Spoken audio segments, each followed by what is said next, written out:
like twice in like a week. I know, yeah. This is In Conversation with Sky Gilbert and the Black Boys Project.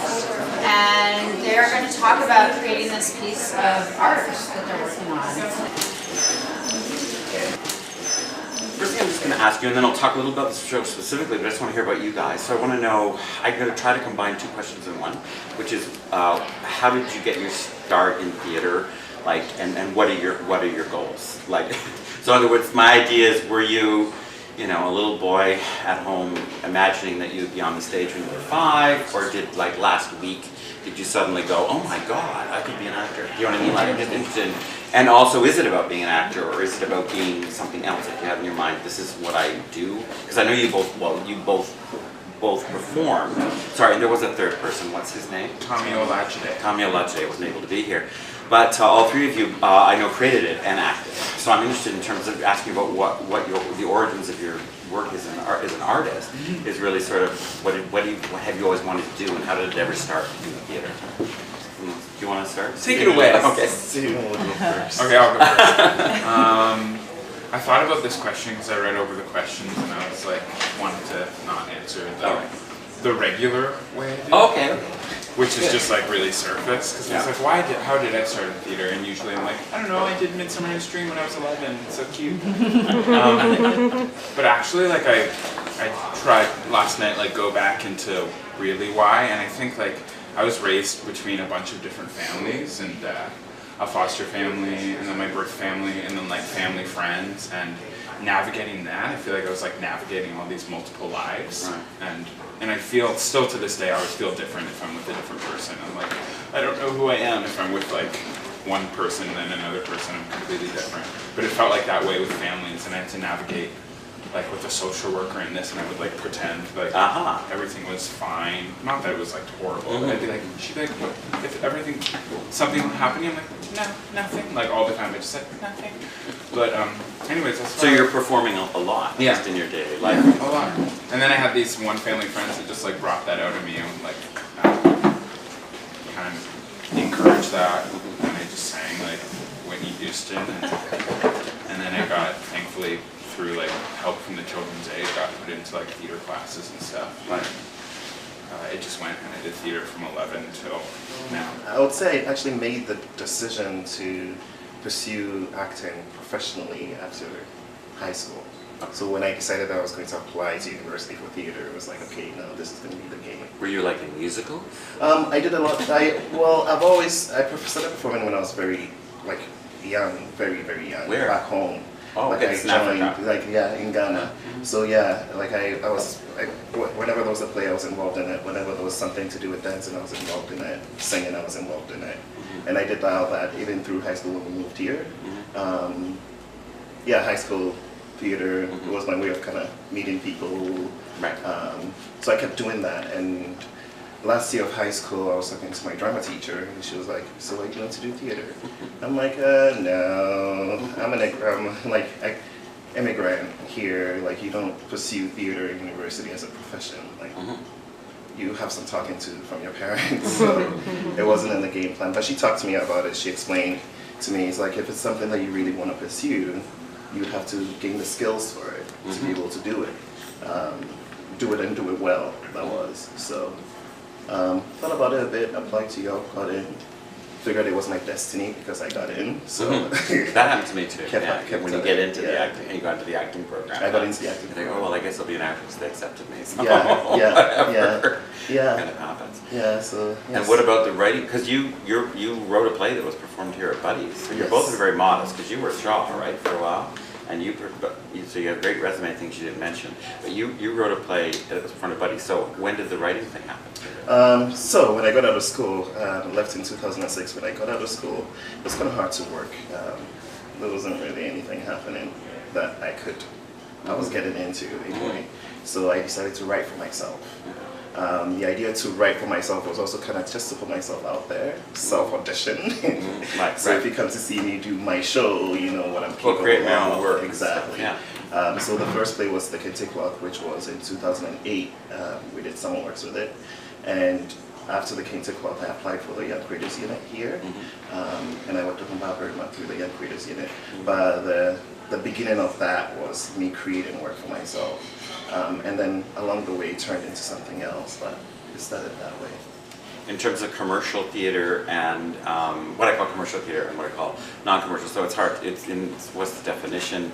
But let's just say that a theater, I would say that for me, I'm saying commercial theater is a theater larger than Buddy's, even though, or sometimes theaters the same size, but bad enough, do you know what I mean? And I mean, obviously commercial theater's there to make money, but not a lot of theaters make money. But so I'm interested in your experience working in those two types of theater, if you have, and if there's a difference in that. Yeah, well, there's definitely a difference. Yeah, I worked at Shaw Festival for 2 years, and like actually all the shows I've basically done since graduating feel quite like commercial. Except for Black Boys, I guess. Yeah, yeah. I mean, yeah, like you said, I don't really know what commercial means. Well, but I guess I'm interested in the difference between those two experiences then. Let's Yeah. say doing Black Boys and Big Shaw. I mean, obviously they're very different experiences. Yeah. But is there any? Well, I definitely left Shaw for the reason to pursue things like Black Boys, because I think it's great. Like I definitely trained a lot, and I feel like 10 times better actor, and all these great things. And why I'm like I guess seem modest about it is because I don't actually feel that connected to it. Right. Because it was just like I was just like doing it as a job, and it was really fun, and I got to play parts I really liked, but.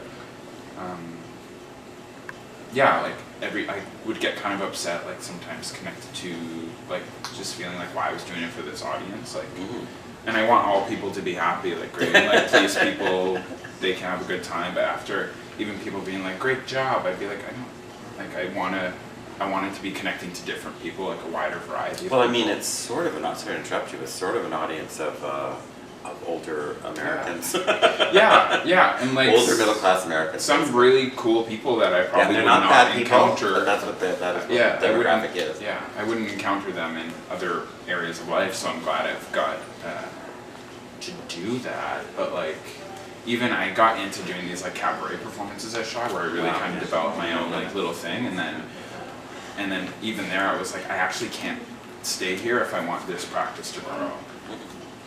I spent a season at the NOC, and that was interesting. Oh, Like, it's as an just- actor As an actor. in the company. In a company. So with Peter Hinton? No, with Gillian Caddy. Oh, with Jillian, because that was Yeah. recently. Oh. Anyway, Yeah, it was just not this past season, but just this season. what was that like being an actor in a company like that? That was the interesting part about it, because I was hired specifically to be an actor, and Right. prior to then, like I've been in other projects and I've been hired as an actor before, but it always is in a small community where you almost are quite involved in the conversation that happens in making the project happen. Or in one way or the other, someone you've worked before who's interested in working with you, so the familiarities, like you almost kind of speak in a similar manner, if that's the way to put it. But when you go into an institution, things have been done, and you just like go in there and you put like there are places for everyone. You get put in that place to do your job. So that was the feeling. The excitement of it is knowing that I was getting paid and getting paid well to be able to do what I That's the wanted nice to do, part, yeah. right? So Yeah, right. like spending the season there and then coming back and spending time going into creation for Black Boys and going into creation for Bluebird and all these other projects that I'm working with. I know I can do that because I had the opportunity to be in a commercial theater where and that's What do you mean? You know you can do it because of the financial backing? the or financial because- backing, because I was Okay. there for a season, so I wasn't an independent artist in Toronto getting like, you know what I mean? So even if I come back, at least I have 2 months, Right. where I can go, I'm just focusing on these projects, which are my projects, right? Right. Which will probably take about 2 years to actually grow up, but like I have that time. Right, it's hard to describe the show, but it's kind of like a series of vignettes, or how would you describe the show? Could you? I'm usually not the one who writes the Yeah. rant Yeah. stuff. I know. It's it's multidisciplinary intercultural Right. work. Because there was like dance for sure. You had a There was dance, choreographer, yeah. right? Yeah. And there was poetry, and there were scenes. Yeah. There was was there singing? I don't know. There There was was a lot. singing. Yeah. There was a lot Yeah. of stuff. Yeah. And rapping. Yeah, I think you would call it a performance theater piece. Yeah. So there isn't like a direct, like there isn't a narrative, like a direct narrative No. that makes any sense. Like, but also it's getting to meet these three different black boys, Yeah. right? Like who have three completely different black experiences. Yeah. So like it's that's what I would call No, it. that's a good description. And but then it gets to the point of view, or the whole question for me, of the personalness of it. So what was that like? Because that was one of the things, of course, I thought I was seeing you. I mean, obviously, you never see you. I'm interested in the whole notion of reality theater, and that's what I want to talk about. And obviously, that's the whole question. But however real it was personal, right? And you were coming from your own experience and talking about your own experience. So I'm interested in each of you talking a little bit about what that was like, and if there was difficulty and or freedom involved with that, or anything. Go. I feel like there's definitely a freedom in that, like personal. I think that's where, at least for me and people in general, that's where strengths lie when you tell your personal story, because no one else at all has your close to remotely your story. So, like that's where I feel good, because I can just go into my own reality instead of trying to talk about like the reality of a whole group or anything. It was just a personal thing, and where our realities hit each other. It's also when it's your story, you can like do whatever you want, because it's up to you to make the rules, and it's like, yeah, if you don't like it, like, but this is how I want to tell my story. Like, yeah, but it makes me nervous. Like I'm actually quite nervous to do it again. I wasn't nervous doing it then because it was like the first time, so you don't really see it till afterwards. Right. But I was like, oh no, what did I get myself into? Like, Like, people are really buying tickets and they're really lining up and Yeah, being and, like, reviewers and yeah. oh, and I'm like, yeah, it's like those. Like I'm not there. It's not even like the judgment No, I aspect know. of it. It's just that I have to like, even 60 people in a room to like reveal myself personally, physically, like, and to just keep doing that over and over. And I always feel that with shows. I do it once and I'm like, oh, we have to do it again. Like, so yeah, it's like kind of nerve wracking, but I know it's like, it feels a more courageous choice to do the personal Okay. story. And then, And what about you, Taria?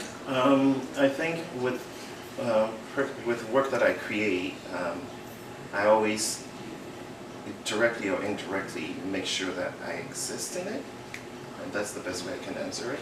And it's just because of how the process is, like improv and having conversations in the studio, then getting on your feet to discover the body. So even if I'm not directly saying that the character is black from Ghana and queer or homosexual or gay, even if I'm not saying it, my presence, like my physical body being on stage, is part of me in the piece, right? Because the physical language in itself is also like a contribution to the piece that's created. So I think everything that I create definitely has a bit of me, my personal life somehow invested in it, directly or indirectly. Yeah. And so did you feel any of the fear or any of the, it almost seems like you were talking about it in terms of that it was almost therapeutic for you, Stephen. Did you feel that there was something like that happen? Of course you did the whole play where you're on stage doing yourself a buddy. So. Well, yeah, I think the excitement with this one was also, I wasn't just getting to know about myself, I was getting to know about the other two. So it was a learning process. Like the first draft of treatment that we finished with after our workshop changed drastically the next time we went into the studio because life takes over. And also in the event of trying to create something that was current and relevant, now, there was a lot of stuff that was evolving. So I was learning a lot. So I think somehow along the way I kind of lost sense of mine because I was more interested in what the conversation is with the other two. I guess, and this is kind of a crazy question, but I know that the thing that's happening very much, I see there's a movement in Toronto theatre which is really what I call reality theatre, which is, and of course theatre's always been wrestled with reality and representations of reality, but it seems that it's very much now about, I'm just talking about plays where people say, well, we're going to sit down, like in other words, this is a play. Yeah. That's the new thing in the Toronto, it's not even that new now I guess, but I've seen a number of plays, like two examples will be Brimful of Asha or Winners, where people sit down and say, we're just going to talk. Yeah. And sometimes mammalian diving reflex does work that is, seems to me to be a discussion about something. Do you see, because it almost sounds like what you're saying is when you worked on the piece, not that it became less truthful, but it becomes more of a, not just you, right? Yeah. Partially because you're with other people, I Yeah. guess. Yeah. So, but, Yeah. so it isn't, in a sense, it isn't reality theater in that way, it's quite theatrical. Cool. Yeah. Yeah. Yeah. Well, what we also tried to do was some of the scenes that we improv'd that worked, just imported it right into the piece as we have it. So like the scene about the Black Lives Matter, the conversation that Yes. we have about, like we still have the script in our hands, but that conversation had actually happened like 2 or 3 days prior. Right. Right. So it almost became Yeah. we weren't performing there. We were actually having the conversation that we had that had been Right. transcribed into the script. And to what degree do you think you'll keep those real conversations in, you know? Yeah, I think in the process that we've had so far, we do that and that turns into something. Mhm. Like when we keep working on it and that turns into something. So I feel like it will be similar to the Amazing Grace scene. Sorry, I'm making references to all these scenes. I don't want to see this. But yeah, like the Amazing Grace scene also started off that way and we were able to shift it into. I see, because that was a scene, that was like you were at a revivalist meeting or something. Yeah. Oh my God, that was very beautiful. So, I yeah. can't wait to you guys to see that. Yeah, scene. yeah. So it's like it works its way, and my interest is how are you able to shift that into a different space Mhm. from where it was originally created. Did you feel that it has a message, or do you want to talk about that, or do you think that also is that a reason why you do it? Like you're doing that play is because you're like, maybe we can make some change. I don't know. Like,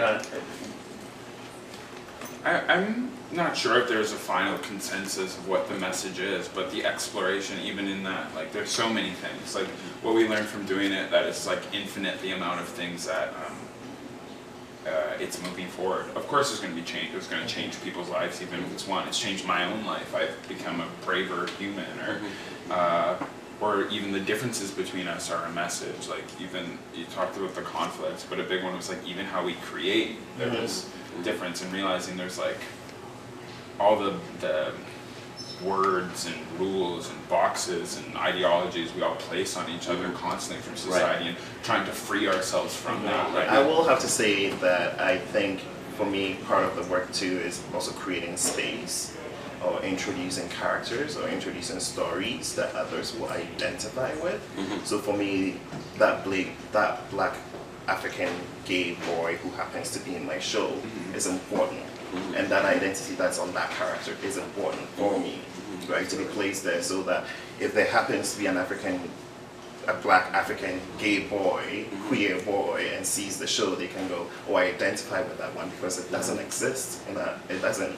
Oh, absolutely. It really, you don't find them. You find the American ones, you don't find the Canadian ones either, and you don't find the stories about the immigrants who come in here adjusted and stuff like that. So for me, part of creating these characters is also part of creating these characters for others to kind of identify with, and so we can all share stories and on stage that way, and have people be affected in some way or other by it. Then you're contributing to a conversation that's going on and a conversation that's past you. So all those little things makes theater very important, especially in a time like this, where we live in a city where there are people from everywhere else in the city. It's a matter of sharing stories and hearing each other and listening to each other and making space for each other. And the theater allows that. So it's quite important, especially in a time like this. Is there anything you guys wanted to ask these guys about their work or what we talked about here?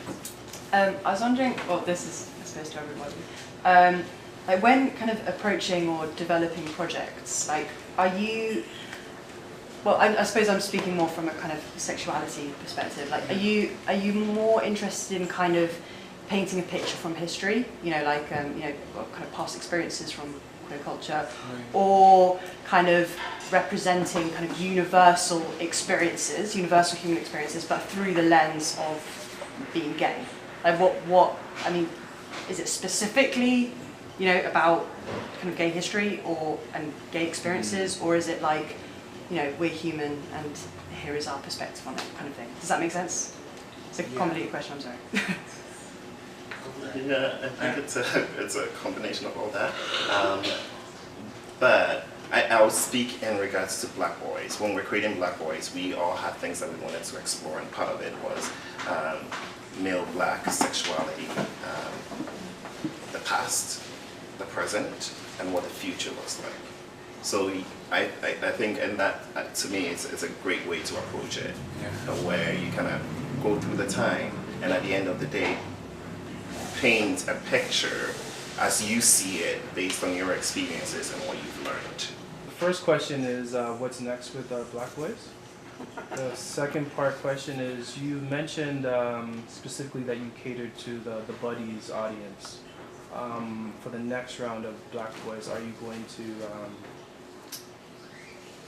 are you looking for a different audience? Are you trying to engage like maybe the Black community?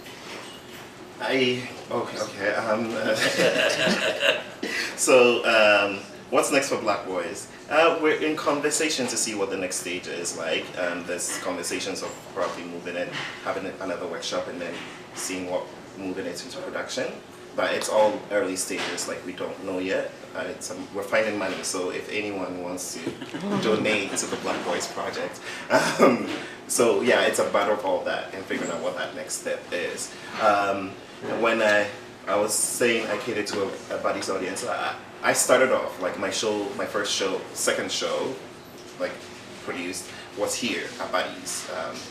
Like I was familiar with the youth and I was familiar with the people who worked here, but I didn't really know the Buddies community. So when Obaberima came out, I think it was an amazing experience, but I felt like it didn't reach all the places that it needed to reach. And what we want to do with Black Boys is that we make sure that we actually reach everywhere, right? So that it doesn't, like, I love Buddies, so that it doesn't become like just to the Buddies audience, but also inviting people into the space and knowing that the space is bigger than what it looks like,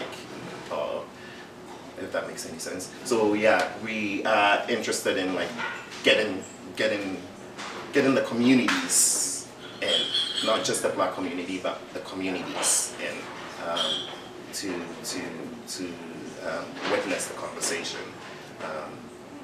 Again, for me personally, the Black, queer, homosexual, gay youth are very important to me in my work. And creating that space for them is very important to me in my work. So making sure that I'm able to reach them as well is very important to me. And I think it's quite relevant for the conversation that we're having with Black Boys. So yeah, I don't know if that answers the question. And I'm hoping also like to extend it to people who've gone through the foster care system and things like that. Because for me, I feel with my identity feels very open and kind of not tethered to one thing because of that, because of the way I've moved. And I feel other people would have that experience that probably haven't seen play with many of those experiences. So a lot of things are going through my head, and I'm just so glad that you're doing this project. I did see Obaberima, and I loved it. I saw it with my partner, and we were both like, we were moved. She still talks about it. By the way, she's like, "What's Obaberima?" I'm like, yeah, I don't know. I think I would just make a suggestion and a open hand for any community partnerships, because I do know some folks. Nice. Thinking of like, David Lewis Curtin's Black Cat, things Yeah. like that. It might be good to get them involved earlier on in the project so you can get those community people, because reaching community is like, it's like a long-term project. Yeah. You can't, unfortunately, it can't just come up when the show comes up. It has to start in advance. But I think what you're doing is so important, and I think it's important on two levels, because I feel like in terms of what I understand about Black malehood is, Black gay malehood especially, is that like I feel like the gay community on a whole, and the queer community takes a lot from Black queer males, but I don't think that they give a lot back in terms of the culture and the many things. Like I feel like any new trends, a lot of them do originate, within a specific like sort of Black queer male place, and then proliferate, and it's like there's not a lot of attributing that's like, I can think back to like voguing and Paris is Burning and that whole ballroom culture that has inspired so many people, and I think we just need to remember where these things came from. So that's one thing. And Another thing I guess too about Black community is really interesting. I just extend that open arm to continue the community partnerships, because we do need to talk about sexuality in a really big way in the Black community, and I'd love to see those conversations happening outside of buddies. But it's unfortunate because for a lot of us, even myself included on some level, people don't want to hear about what I have to say in terms of sexuality and gender presentation on things in the Black community. Like, they don't want to have these conversations. In fact, some of the conversations are pretty so basic. Like, they're actually behind. Sometimes people are just, they're really behind. So some, not all, there's lots of people, but there's some people who are really even just grappling with the idea of being queer, you know what I mean? Yeah. So we need to have these conversations. So I just put out that, and I'm really happy to see that this work is happening, and happy to support it, and know that people like myself, if there is like the microcosm of the Black queer community, which is like 100 people, literally. But we're watching the work, and there is people like you who support it, and we're there, and we want to see this really grow. So. Well, thank you very much for those comments, and I think I'm just going to turn it into more of an informal discussion now. But you have to applaud for these guys.